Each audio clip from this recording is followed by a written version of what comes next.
ఈ రోజైతే మీకు మార్కెట్ అయితే చూపిస్తాను. ఇక్కడైతే ఎలా ఉంటది మార్కెట్ అని చెప్పి. మా ఇంటి దగ్గర ఒక చిన్న మార్కెట్ ఉందని చెప్పాను కదా! ఆ మార్కెట్ అయితే ఈరోజు చూపిస్తాను. సో, మాకైతే వాకబుల్ డిస్టెన్స్ ఒక 10 మినిట్స్ అలాగుంటది అంతే. అందుకని చెప్పి మేము నడుచుకుంటూ అయితే వెళ్తాము. నేనైతే ఎక్కువ నడవడానికే ప్రిఫర్ చేస్తాను. పూర్వీ కూడా నడిస్తే అలా కొంచెం ఫ్రీగా ఉంటది కదా! పూర్వీ చూడు ఎంత బాగా వెనక కూర్చోందో. వచ్చినప్పటి నుంచి రమానైతే ఇప్పటికి నమ్మింది. అందుకని చెప్పి వెళ్ళింది చూడండి. లేకపోతే ఇన్ని సార్లు వెళ్ళాం గాని ఒక్కసారి కూడా అసలు వెళ్ళకుండే. ఈసారి అయితే నమ్మింది. సో, ఇది ఎంట్రన్స్‌లో అండి. ఎక్కువ ఇక్కడ బట్టలు ఉంటాయండి సెకండ్స్‌లో. కానీ ఇవన్నీ ఫస్ట్ హ్యాండ్ అనుకుంటున్నారా? లేదండి, ఇవన్నీ సెకండ్ హ్యాండ్స్‌లో అండి. ప్రతి ఒక్కటి దొరుకుతాయి ఇక్కడైతే సెకండ్ హ్యాండ్స్.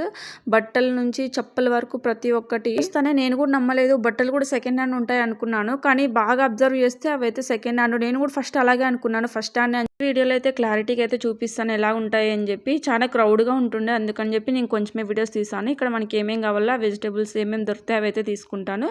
మీ ఇంట్లో అయితే వెజిటబుల్స్ ఎవరు తీసుకొస్తారో కమెంట్ సెక్షన్‌లో కమెంట్ చేయండి. ఈ వీడియో మీకు నచ్చినట్లయితే ప్లీజ్ సబ్స్క్రైబ్ చేయండి. లైక్ చేయడం అయితే మర్చిపోద్దు. Thank you for watching this video.